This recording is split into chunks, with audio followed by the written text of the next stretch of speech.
नमस्कार, मैं दीपक शर्मा और मेरे यूट्यूब मंच पर आपका स्वागत।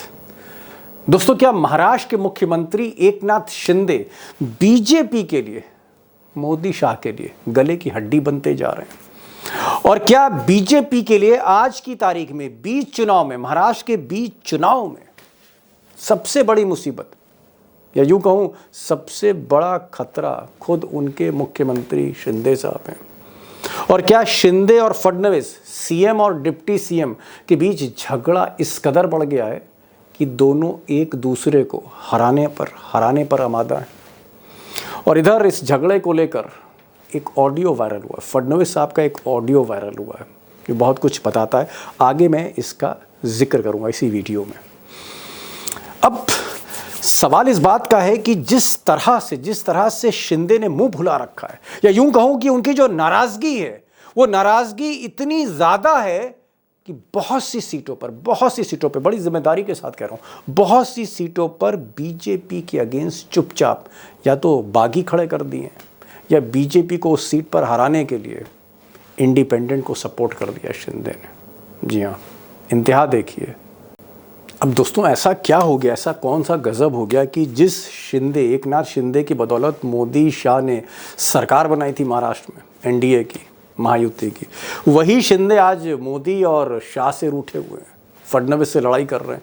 इतने नाराज़ हैं कि लोग कहते हैं कि साहब बातचीत बंद है। बहुत से नेताओं से तो बातचीत ही नहीं कर रहे वो बीजेपी के। अब अगर हम देखें, थोड़ा पीछे मुड़कर देखें, तो ऐसा लोग कहते हैं कि शिंदे चाहते थे कि वो एक सफल मुख्यमंत्री हैं और बीजेपी, मोदी और शाह शिंदे को चीफ मिनिस्टर प्रोजेक्ट करें। इस चुनाव में चीफ मिनिस्टर का जो फेस है वो शिंदे होना चाहिए। लेकिन ये जो उनका डिमांड थी, इनकी जो डिमांड थी, वो मोदी जी को गवारा नहीं थी। मोदी जी ने कहा नहीं, वो हम तय करेंगे और हो सकता है फडणवीस या कोई और हो। अब ये जो एक तरह से झटका लगा शिंदे को, उस झटके पर या उस जख्म पर 2 दिन पहले नमक छिड़क दिया अमित शाह ने। अमित शाह ने एक प्रेस कॉन्फ्रेंस में कहा कि साहब, शिंदे हमारे मुख्यमंत्री थे, अभी हैं, लेकिन 23 नवंबर के बाद कौन मुख्यमंत्री होगा ये 23 नवंबर के बाद तय करेंगे, सब मिलकर तय करेंगे। अभी महाराष्ट्र में युति सरकार का नेतृत्व एकनाथ शिंदे जी कर रहे हैं। एकनाथ शिंदे जी हमारे मुख्यमंत्री हैं और चुनाव के बाद मुख्यमंत्री कौन होगा, तीनों पार्टियां इकट्ठा बैठकर इसका तय करेगी। अब अमित शाह क्योंकि चाणक्य हैं और चाणक्य घुमा फिरा के बात करते हैं, तो घुमा फिरा के अमित शाह ने कह दिया कि भाई सीएम जो है वो शिंदे नहीं बनेंगे। चाहे महायुति जीते, एनडीए जीते, फिर भी शिंदे चीफ मिनिस्टर नहीं बनेंगे। अमित शाह का जो इशारा है वो मोदी जी की चॉइस पर है। यानी अगर महायुति जीती अगर, the chief minister will be Devendra Fadnavis, not Eknath Shinde, final. अब दोस्तों, ये बात सही है कि अमित शाह ने गहरी चोट दे दी है शिंदे को। यूँ कह सकते हैं कि मोदी शाह का जो एक फार्मूला रहता है यूज़ एंड थ्रो का, कि भाई मतलब निकल गया, यूटिलिटी प्रूव हो गई, सरकार तोड़नी थी, अपनी सरकार बनानी थी, शिंदे साहब का इस्तेमाल हो गया, तो अब शिंदे साहब से मतलब नहीं। लेकिन शिंदे साहब का मानना है कि भाई उन्होंने लाडली बहना स्कीम जो है उन्होंने शुरू करी, उन्होंने लड़का भाऊ स्कीम शुरू करी। जो पैसा बट रहा है या डीएम कलेक्टर जो पैसा बांट रहे हैं, घर घर जो पैसा पहुंच रहा है, उसके पीछे शिंदे की भूमिका है। तो शिंदे अपने को कम करके नहीं आंक रहे हैं। दशहरा मेला में उन्होंने कहा भी था कि मुझे अंडर एस्टिमेट मत करिएगा, मैं हल्का आदमी नहीं हूं, हल्के मत लीजिए। अब शिंदे चाहते हैं कि ये मौका ना जाए, क्योंकि अगर 23 नवंबर के बाद महाविकास आघाड़ी जीत गई तो शिंदे का कोई पत्ता, चांस ही नहीं है। और अगर महायुति जीती तो देवेंद्र फडणवीस बनेंगे। यानी हर हाल में शिंदे की सियासत भी खत्म हो रही है, शिंदे की कुर्सी भी जा रही है, पार्टी भी जा रही है।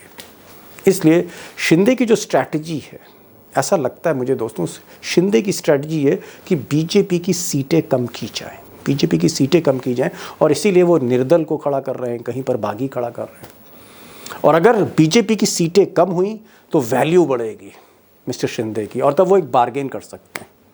और इस बार्गेन में उनकी मदद, ये जो निर्दल उम्मीदवार हैं जिनको उन्होंने फंड कर रखा है, वो उनकी मदद कर सकते हैं। यानी कुल मिलाकर शिंदे अपनी पार्टी, अपने गुट की सीटें ज़्यादा लाना चाहते हैं, अजीत पवार बीजेपी की सीटें कम करना चाहते हैं, सो दैट बार्गेन रहे, मोल भाव कर सके। सीएम की कुर्सी के लिए।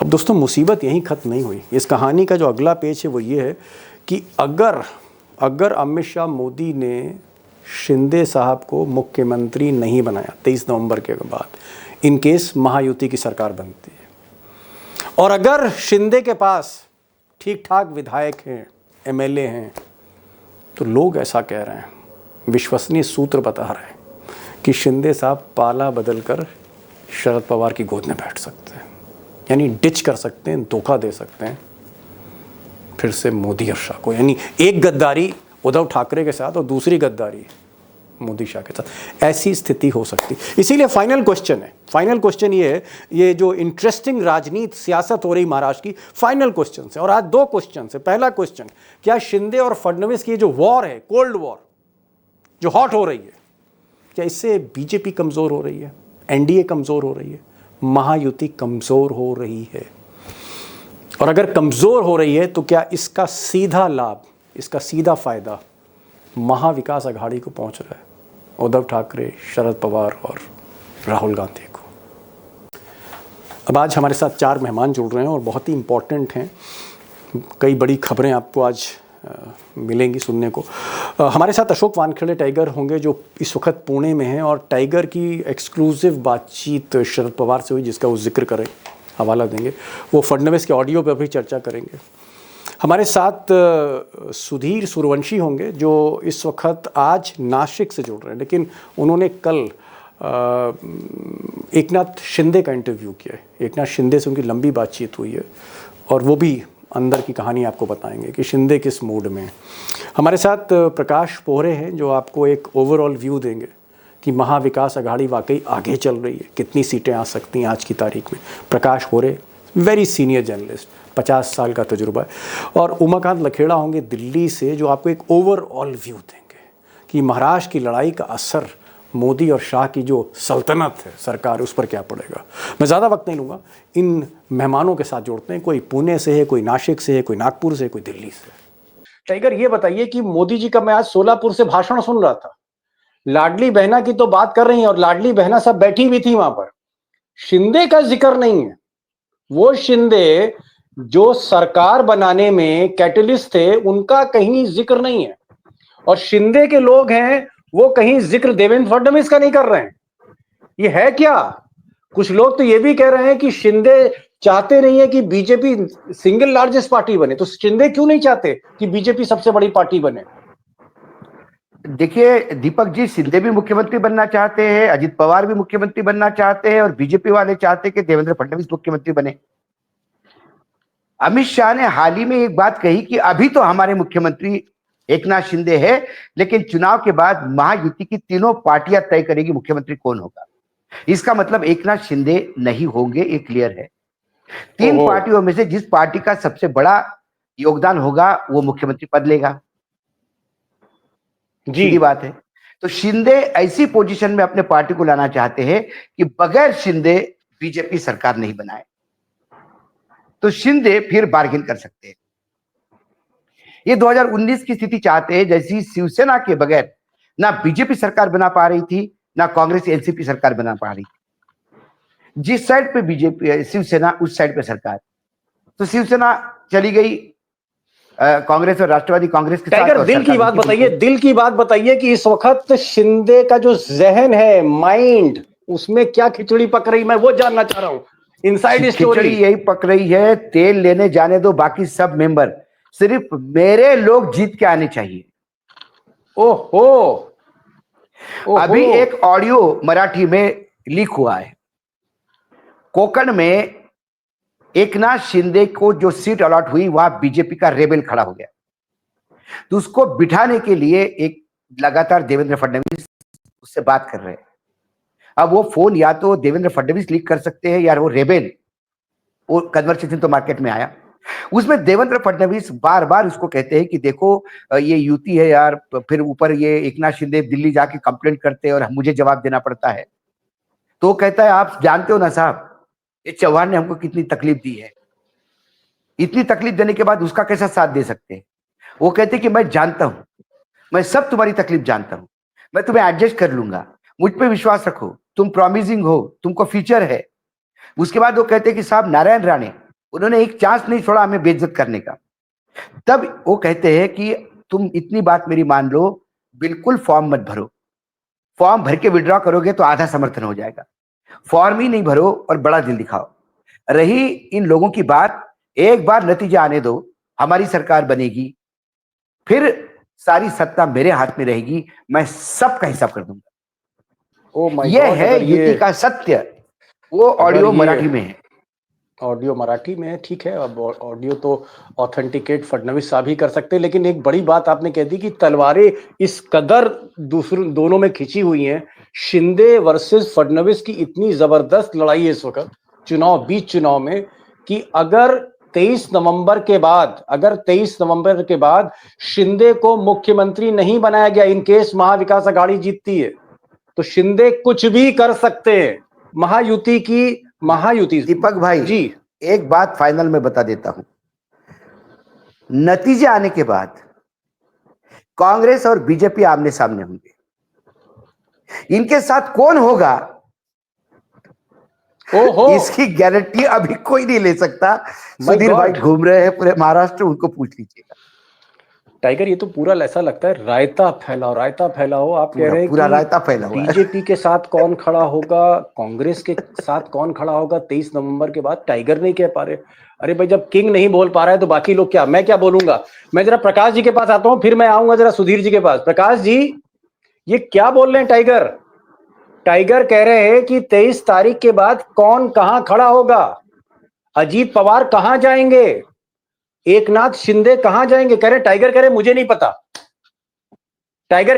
पता, क्या होने जा रहा है, इतनी खिचड़ी है। बराबर है, ऐसा है। वो उसने जो बोला उसमें गलत क्या है?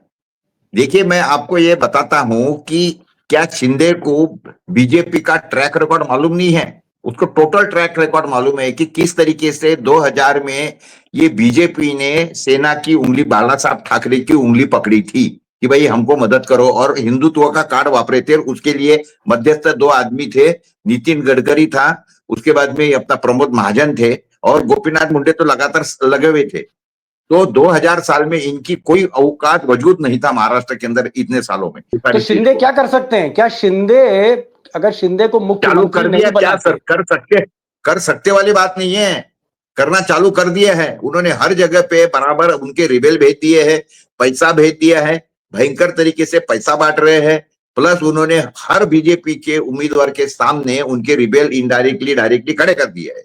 तो नेचुरली वो ये चाहते हैं कि बीजेपी के कम उम्मीदवार आए, और अगर इनके, क्योंकि अगर बीजेपी के अगर 145, 140 या 130 भी आते हैं, 120 भी आते हैं, तो क्या होगा? ये काय को पूछेंगे इसको, शिंदे को? उतने तो अजीत पवार के मिल जाएंगे, नहीं तो उतने तो रिबेल खरीद, एक ये जो अपेक्षा है, रिबेल्स है, उनको खरीद लेंगे। आप कह रहे हैं कि शिंदे ने अपनी प्लानिंग शुरू कर दी, अभी नतीजे नहीं आए हैं महाराष्ट्र में दोस्तों, अभी वोटिंग नहीं हुई है, अभी वोटिंग में टाइम है, नतीजों में टाइम है, लेकिन शिंदे अपने प्लान पर लग गए। और उनका प्लान सिर्फ एक ही है कि अगर महायुति, अगर एनडीए की सरकार आती तो मुख्यमंत्री मैं बनूंगा, और मैं नहीं बनूंगा तो रायता फैला दूंगा। इस तरह का इशारा जो है प्रकाश जी ने किया। सुधीर जी, आप तो लगातार भ्रमण कर रहे हैं, कभी एक सेकंड दीजिए, क्योंकि क्या है मालूम है क्या, कि शिंदे इनके साथ में क्यों जुड़े ये आपको पता है। इनको जो डायरेक्टली इनडायरेक्टली ईडी का या उनके चार्टर्ड अकाउंटेंट के थ्रू जो इनको बता दिया, अब वो तो बात खत्म हो गई ना। वो बात खत्म हो गई। अभी वो शिंदे बोलता कि अब मेरा तुम क्या, अच्छा उसके बाद में अगर ये शिंदे को कुछ करते भी है तो ये तो यही बोलेंगे ना शिंदे की, देखो मेरी यूटिलिटी खत्म हो गई और ये बराबर अपने औकात पे उतर गए। तो अभी शिंदे की पोजीशन सेफ है, एक बात समझिए, अभी शिंदे को हाथ नहीं लगा सकती बीजेपी। ओके, समझ गया। शिंदे पोल खोल देगा, मैं आऊंगा, मैं टाइगर से सवाल पूछूंगा कि क्या शिंदे को अगर करंट मारा तो पोल खोल देंगे। लेकिन मैं जरा सुधीर जी के पास जा रहा हूं। सुधीर जी, लगातार आपका भ्रमण है, कभी मुंबई है, कभी नासिक है, कभी धुले हैं, कभी कल्याण है, पूरा आप महाराष्ट्र जो है पूरा चप्पे चप्पे पे घूम रहे हैं। ये बताइए कि जो टाइगर बोल रहे थे या अभी लायन बोल रहे थे हमारे प्रकाश जी, क्या ये दोनों वरिष्ठ पत्रकार जो बता रहे हैं कि साहब रेबल खड़े कर रखे हैं और बागी खड़े कर रखे हैं और शिंदे ने इंडिपेंडेंट्स को पैसा दे रखा है, क्या ये बात सही है? ग्राउंड पे आपको दिख रहा है कि शिंदे ने बहुत से लोग भाजपा के ही खिलाफ खड़े कर दिए, अजीत पवार के ही खिलाफ खड़े कर दिए? आपको लग रहा है ऐसा कहीं? सुधीर जी? नहीं नहीं, बहुत बहुत जगह पे मुझे लगता है कि ये एक्शन को रिएक्शन है। भारतीय जनता पार्टी ने काफी जगहों पे शिंदे के लोगों के अगेंस्ट में काफी रिबेल खड़े कर दिए। ऐसी रिबेल है कि तो बीजेपी के बहुत क्लोज जो स्टेट लीडरशिप है उनके क्लोज लोग हैं वो खड़े हैं। वो बिना बीजेपी के लीडरशिप के आशीर्वाद से ये लोग खड़े नहीं होंगे। तो इसका मतलब है कि उनको शिंदे, एकनाथ शिंदे की जो शिवसेना है उनको भी ज्यादा सीट जीतनी नहीं देना है, ये भी बात तय है। उसी वजह से एकनाथ शिंदे ने जो भारतीय जनता पार्टी की एक्शन थी उसके अगेंस्ट में, उसको एक रिएक्शन देके अपने खुद के लोग भारतीय जनता पार्टी के सामने खड़े किए। ये भी बात सही है। 2 दिन पहले एकनाथ शिंदे जी का मैंने जब एक्सक्लूसिव इंटरव्यू लिया तो कम से कम आधा घंटा मैं वर्षा बंगलो टू जुहू का जो एयरपोर्ट अच्छा, है शिंदे उनके साहब से साथ आप मिले थे उनके बंगले पे? जी। बंगले पे। तो उस टाइम पे मैंने ये सवाल उनको पूछा था। तो मैंने जब 2 नाम गिनाए कि ये आपके ऑफिशियल कैंडिडेट है उसके सामने बीजेपी के खड़े, तो उन्होंने 4 नाम मुझे और गिना दे कि देखो इसमें हमारे कैंडिडेट के अगेंस्ट में खड़े हैं। तो वो उनका कहना था कि वो जो सेंट्रल लीडरशिप है बीजेपी के, उनको ये चीजों उनके ध्यान में लाएंगे, कंप्लेंट करेंगे। इसलिए देवेंद्र फडणवीस जी थोड़े डरे हुए वॉइस से कर रहे थे कि शिंदे जी बार बार उनके अगेंस्ट में कंप्लेंट करते रहते हैं दिल्ली में, तो उसी वजह से वो विड्रॉल करने के लिए बोलते हैं। शिंदे भी मुझे लगता है कि साइलेंट किलर की तरह काम करते। वो भी जैसे उन्होंने जो दशहरा रैली थी वहां पे आपको याद होगा एक ललकारा था कि मुझे अंडर एस्टिमेट मत कीजिए। मुझे लगता है वो अंडर एस्टिमेट करने का जो सेंटेंस है वो अपोजिशन से ज्यादा उनके विद इन द पार्टी के जो अलायंस के जो पार्टनर्स है, पर्टिकुलरली बीजेपी, उनको ज्यादा मुझे अभी ये करंट सिचुएशन में लग रहा है। कई बातें सुधीर जी, कई बड़ी ब्रेकिंग न्यूज आपने दी। आपने कहा कि अभी 2 दिन पहले शिंदे से, एकनाथ शिंदे मुख्यमंत्री का आपने इंटरव्यू लिया। आप उनके वर्षा सरकारी निवास पर गए। वहां पर शिंदे ने बताया कि भाई 2-4 आदमी नहीं, कई सीटों पर मेरे खिलाफ आदमी खड़े कर दिए देवेंद्र फडणवीस ने, और मैं इसकी शिकायत करूंगा मोदी और शाह से। और उधर आपको यह भी शक है कि शिंदे ने भी कई आदमी खड़े कर दिए हैं कि देवेंद्र फडणवीस जो है वो मुख्यमंत्री ना बने। और एक और बात आपने कही कि दशहरे की जो बहुप्रतीक्षित रैली होती है, दशहरे रैली में शिंदे ने कहा कि मुझे अंडर एस्टिमेट मत करना, हल्के में मत लेना शिंदे। अब ये मैसेज कह रहे हैं कि साहब ये मैसेज उद्धव ठाकरे को नहीं था, ये मैसेज देवेंद्र फडणवीस को था कि हल्के में मत लेना, मैं भी पूरी तैयारी से हूं। अरे भाई लखेड़ा साहब, ये क्या हो रहा है? ये हो क्या रहा है मुंबई में? ये तो भाई छोटा राजन और ये दाऊद इब्राहिम टाइप का मुझे कुछ लग रहा है। जहां अंडर वर्ल्ड की वार होती थी वहां तो पॉलिटिकल वार हो रही है। वो कह रहा है कि मैं नहीं, वो कह रहा है ये नहीं। आपको क्या लग रहा है? क्या शिंदे जो संकट मोचक थे बीजेपी के, आज संकट हो गए सबसे बड़ा? क्या 23 तारीख के बाद अगर महायुति जीती तो ये आदमी रायता फैला देगा मिस्टर शिंदे? ये रायता केवल मंत्रालय में, महाराष्ट्र के मंत्रालय में नहीं फैलेगा, महाराष्ट्र में नहीं फैलेगा, महाराष्ट्र की राजनीति में ही नहीं फैलेगा, ये रायता दिल्ली में भी फैलने वाला है। और 25 तारीख से पार्लियामेंट का सेशन, विंटर सेशन शुरू होने वाला है 25 नवंबर से। 23 को रिजल्ट निकल जाएंगे रात तक। इस समय 5 बजे तक, 3 बजे तक रिजल्ट क्लियर हो जाएंगे। 25 तारीख को पार्लियामेंट का सेशन होने वाला है। और हम लोगों को और महाराष्ट्र के जो पब्लिक है और हमारे दर्शक हैं, जो लाखों दर्शक हैं, उनको ये बात ध्यान रखनी चाहिए कि 7 एमपी हैं, 7 एमपी हैं शिंदे के, 7 एकनाथ शिंदे की पार्टी के, और वो बीजेपी को सेंटर में एनडीए सरकार को, मोदी सरकार को सपोर्ट कर रहे हैं। तो वो एक स्ट्रॉन्ग एलाइज हैं चंद्रबाबू नायडू और नीतीश कुमार के बाद। तीसरे नंबर का जो सबसे बड़ा एलाइज है वो एकनाथ शिंदे है। मेरा ये साफ कहना है कि अगर एकनाथ शिंदे को इन्होंने अगर बहुमत में आए या बहुमत के करीब आए, ये बहुमत के थोड़ा खिचड़ी भी बनी तो खिचड़ी सरकार में बीजेपी कैप्चर कर देगी पावर को। लेकिन मैं एक बता दूं कि अगर बीजेपी महायुति अगर पावर में आती है और एकनाथ शिंदे को इन्होंने चीफ मिनिस्टर नहीं बनाया, तो 23 तारीख की शाम को या 24 तारीख को एकनाथ शिंदे राष्ट्रपति भवन जाकर के समर्थन विड्रॉ कर देगा।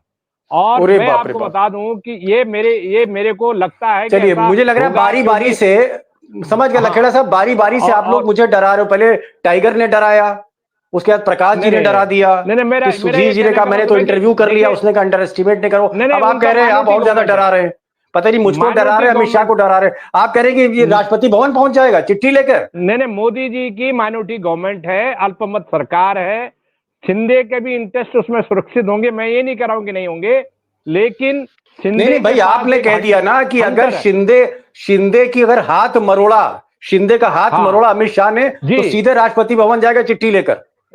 अरे भाई टाइगर, क्या शिंदे बार्गेनिंग पोजीशन में है क्या? देखिए दीपक जी, अब मैं आपको थोड़े पैरेलल ड्रॉ करता हूं। चिराग पासवान ने बहुत आवाज उठाई थी, शिंदे के बाद सबसे बड़ा दल चिराग पासवान का है, 5 MP है उसके। उसके बाद क्या हुआ, उसने लेटरल एंट्री पे आवाज उठाई, 2 दिन के अंदर उसको पता पड़ा कि वो और उसका जीजा छोड़ के बाकी सब लोग बीजेपी में पैक हो गए। तुरंत बुके लेके पहुंच गए अमित शाह के पास, आवाज बंद हो गई। आज नीतीश कुमार हुंकार भर रहे, लेकिन नीतीश कुमार को पता है कि उनके कितने सांसद बीजेपी में पैक हो गए। वही एकनाथ शिंदे की बात है। एकनाथ शिंदे के सांसद क्या उनका बेटा छोड़ के बाकी लोग उनके साथ रहेंगे या साथ छोड़ देंगे?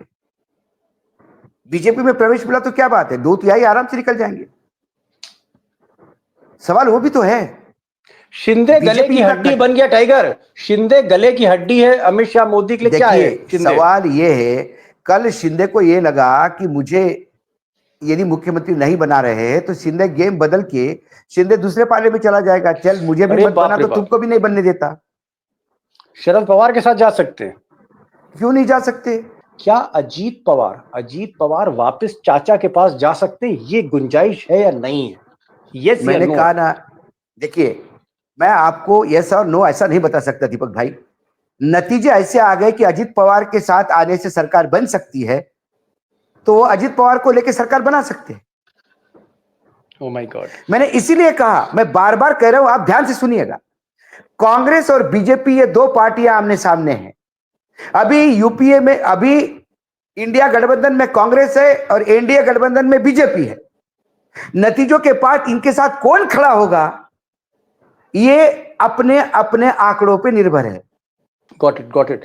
आपका टाइगर का ये कहना है कि साहब रिपोर्ट कार्ड जिसका बेस्ट आएगा वो तय करेगा कि भाई सरकार किसकी बन रही है, और अगर रिपोर्ट कार्ड महाविकास अघाड़ी का आया तो फिर शिंदे की जरूरत ही नहीं है। प्रकाश साहब, अगर मैं आपसे पूछूं कि क्या आज की तारीख में जब हम बातचीत कर रहे हैं, क्या महाविकास अघाड़ी अपने बूते पर, अपने दम पर सरकार बना सकती है? आपको ऐसा लग रहा है या आपको बहुत कांटे की टक्कर लग रही है? नहीं, कांटे की टक्कर तो है, लेकिन सरकार तो जो है वो महाविकास आघाड़ी की अभी आती हुई दिख रही है। यानी 145 से तो ज्यादा सीटें महाविकास आघाड़ी की आएंगी, इसके बारे में कोई शक नहीं है। आज अभी आगे जाके क्या करते, अभी दोनों ने अपने अपने जो ये है मैनिफेस्टो वो डिक्लेयर कर दी है, और आपने तो देखा है वो नहले पे दहला है। वो बोलते कि हम 2100 देंगे, ये बोलते हम 3000 देंगे, वो बोलते हम इतनी नौकरियां देंगे, तो बोलते हम इतनी देंगे। तो बातें क्या है कि अभी लोगों का मूड क्या बनता है और लोग किसके साथ पे जाते हैं। देखिए ये भीड़ का मानसिकता समझ लीजिए, भीड़ की मानसिकता ये है कि 2 जनों ने तालियां बजा दिया कि बाकी के लोग बजाते। भीड़ ने उसमें 50 लोगों ने बोल दिया मोदी मोदी, बाकी का भी फिर हॉल बोलना चालू कर देता मोदी मोदी। तो ये बातें है। Okay, got it. Sudhir ji, सबसे बात हो रही है और मैं कंफ्यूज होता चला जा रहा हूं, क्योंकि टाइगर जिस तरह से बता रहे हैं, फिर लखेड़ा साहब बोल रहे हैं, फिर आप बता रहे हैं कि साहब उसने इतने रेबल खड़े कर दिए, वो यहाँ चला जाएगा, वो वहां चला जाएगा। तो थोड़ा सा कंफ्यूजन है, और अगर मुझे कंफ्यूजन हो रहा है, मुझे चीजें समझ नहीं आ रही हैं दिल्ली में बैठकर, तो बहुत से दोस्तों को भी समझ में नहीं आ रही हूँ। मैं आपसे पूछना चाह रहा हूँ कि जो चाणक्य, असली चाणक्य शरद पवार, आप शरद पवार को भी कवर करते हैं, इंटरव्यू लेते रहते हैं, शरद पवार क्या कह रहे हैं इस सिचुएशन पे? Sharad Pawar of the record क्या बोल रहे हैं? सुधीर जी क्या बोल रहे हैं इस सिचुएशन पे? क्या उनकी सरकार बन रही है, या उनको कहीं शरद पवार को भी अंदर से कहीं ना कहीं कुछ आशंकाएं हैं? पैसा बट रहा है, लाडली बहना योजना है और बहुत सी चीजें। Sharad Pawar of the record क्या बोल रहे हैं? सुधीर जी। देखो दीपक जी, ये बात सही है कि लाडली बहना वगैरह बाकी स्कीम की वजह से लोगों के अकाउंट में पैसे गए, लेकिन शरद पवार हो, कांग्रेस के कुछ कद्दावर लीडर, आज भी मैं कांग्रेस के कद्दावर लीडर के साथ में था, तो वो चीजें on record of the record वही बता रहे कि जो एटमोस्फेयर है ग्राउंड के उनके फेवर में, कि किसान का डिस्ट्रेस है, सबसे अहम मुद्दा ग्राउंड पे चल रहा है। सोयाबीन कपास का जो रेट है वो डाउन होने की वजह से और उनकी यील्ड कम होने की वजह से किसानों में भरभक्कम गुस्सा है। 2-3 वीडियोस भी वायरल हुए वहां के मीटिंग्स में, रैली में लोग सोयाबीन का और कपास का भाव बीजेपी के लीडर को पूछ रहे। ये भी बात बिल्कुल सही है। दूसरी अहम बात, क्योंकि भारतीय जनता पार्टी मोदी और शाह कैंपेन करने से मुझे नहीं लगता इतना एडवांटेज उनको है। और दूसरा, बीजेपी के पास ऐसा बड़ा चेहरा, ओबीसी चेहरा जैसे गोपीनाथ मुंडे था, ऐसा कोई बड़ा चेहरा नहीं जिसको सामने रख दिया जाए, उसके वजह से एक मास अपील हो और उनको वोट मिले। फडणवीस जी है, बिल्कुल है, लेकिन उनकी जो क्या बोलते करेंसी जो वैल्यू है तो रुपए जैसी हो गई है मुझे लगता है। तो वो कोई ऐसा चेहरा नहीं है पर्टिकुलरली, तो उसके वजह से बीजेपी में थोड़ी हलचल है। ओके, आपने दो बड़ी बातें कही। आपने कहा कि शरद पवार से जो बातचीत ऑफ द रिकॉर्ड, फिर बाला साहब थोराट, ये एक सीनियर लीडर हैं, विपक्ष के नेता हैं बाला साहब थोराट, कांग्रेस के सीनियर लीडर, दोनों से बातचीत हुई। सुधीर जी का कहना है कि शरद पवार का कहना है कि भाई हम जीत रहे हैं, हम हर हाल में महाविकास अघाड़ी जीत रही है। और बाला साहब थोराट कांग्रेस लीडर ने कहा कि 180 तक हमारी सीटें जा सकती हैं। लेकिन दोनों को एक चीज का डर है, एक चीज की आशंका है कि जिस रफ्तार से और जिस स्केल पर बेशुमार दौलत बांटी जा रही है, पैसा बांटा जा रहा है, इसका इंपैक्ट शरद पवार भी नहीं समझ पा रहे हैं, कांग्रेस भी नहीं समझ पा रही, उद्धव ठाकरे भी नहीं समझ पा रही। जी टाइगर कुछ कहना चाह रहे हैं? जी टाइगर। दीपक भाई, मैं सांगली में एक प्रोग्राम में था आज से 1 महीना पहले। उस प्रोग्राम में शरद पवार जी भी थे। उसके बाद शरद पवार जी और मैं हम बैठ के बात कर रहे थे, हम दोनों ही थे। उन्होंने बहुत सारा विदर्भ में क्या चल रहा है ये सब पूछा। तब उन्होंने कहा कि हम सब जगह पे एज पे हैं, किसी भी सेक्टर में हम खाली नहीं आते, सिर्फ मुझे डर है कि आखिरी सप्ताह में जो पैसा बटेगा, ओके, उसका काउंटर हम में से कोई नहीं कर पाएगा। काउंटर, बड़ी बात उसका क्या आपने। तब मैंने हंसते हुए उनको कहा था कि क्या आपको लगता है पैसे से ही चुनाव जीते जाते? क्या बारामती में पैसा बटा नहीं था? तो उन्होंने हंसे, उन्होंने कहा बारामती का तुलना महाराष्ट्र से मत करिए, जब पैसा बटेगा तो उसका इंपैक्ट होगा, मुझे वो डर है। और मेरी सूचना है, गुजरात से मेरे कुछ अधिकारी मित्रों ने मुझे बताया कि 3,400 करोड़ रुपए कंटेनर से महाराष्ट्र में लोड हुए हैं। ओहो ओहो ओहो ओहो, बाप रे बाप। और वो एक उद्योगपति ने दिए, उसका मुंबई में बहुत ज्यादा अकल्पनीय अकल्पनीय दौलत, अकल्पनीय धन, जिसकी आप कल्पना नहीं कर सकते। और इसीलिए दोस्तों हमने पहले भी वीडियो बनाया था इसी पर कि पैसा जो है अकल्पनीय नहीं है। दीपक जी अकल्पनीय नहीं है। आप मुझे धारा भी दे दीजिए, उतना पैसा मैं दे दूंगा आपको।